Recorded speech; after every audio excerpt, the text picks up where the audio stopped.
In today's battle, we are taking on Asgardsdoom, which is quite the intimidating name. So, anyways, you can see that in his setup, he has Groudon, which is likely to be Primal, of course, and that's like the strongest Uber that you can normally play, at least in Gen 6. I mean, of course, it changes in future generations, but that's that. And we don't know what his Mega is because he has three potential candidates.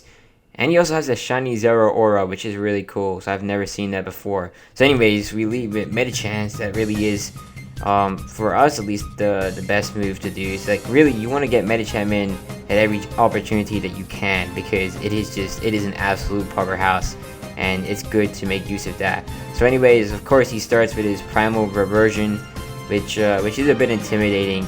And, of course, I wanted to go for the fake out on the first turn. It's kind of a no-brainer.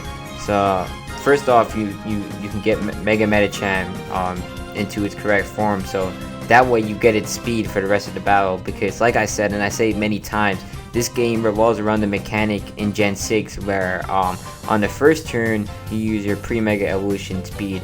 So anyways, we get that damage off, and actually does quite a bit. So that gives me the confidence to just go for a greedy high jump kick, and that is enough to actually take care of the Groudon, which is crazy because you gotta consider that Primal Groudon has like 160 base defense. So it just got one-shotted right there, and that is really a testament to how strong Medicham is. Next, he goes in for a Salamence, and like I said, based on the Gen 6 mechanic, it's kind of a gamble that this guy doesn't have full speed investment. So I decided I'm going to go for the Ice Punch because this is another Pokemon I can just take care of right here and right now.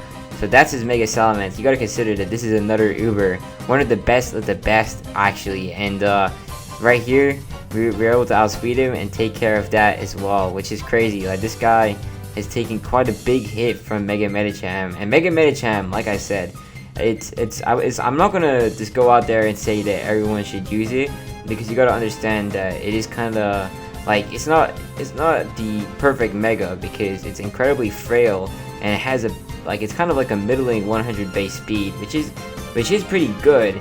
But it's not gonna compete with the big dogs like Mega Salamence and like really other Megas. Like right there, this guy wasn't really using it as effectively as he could have because he went in there turn 1 trying to take care of Medicham, so that's why I took care of him. But you got to be careful with how you use it, but in the right hands and when used correctly, it is an absolute demon. And I had to say, I have really started to enjoy using it.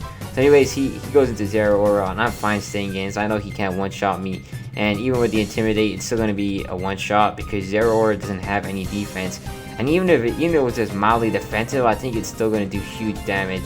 So next up, he goes into Sceptile. I'm tempted to stay in, but I know that this is definitely going to take care of me because Sceptile, it's unlikely that this guy is not going to outspeed me. So I think I'm going to go into Chandelier.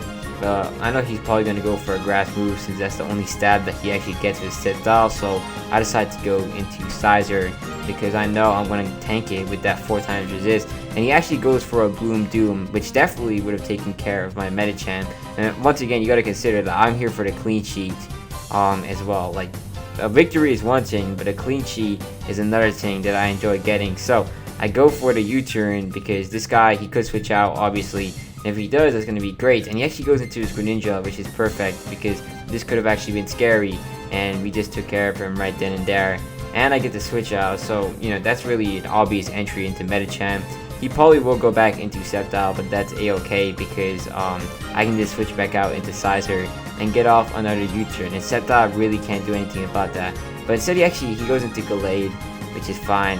Now, you might think I'm going to go for Fake Out, but I'm actually not going to do that because I think some Gallades get Justified or Steadfast. And what that does is that if you flinch them, they get a speed boost.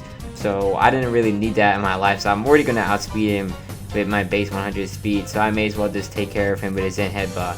So really, a Fake Out would just be a dumb move. Like, you don't even need that additional damage against Gallade, and what that would do is just make him scarier and put me in a disadvantaged state. So he goes back into Sceptile. I could just stay in, like there's really no tactical point of switching out because he has nothing else, and switching out means I put another Pokemon through additional damage. But I switch out into Sizer because, like I said, I'm here for a clean sheet.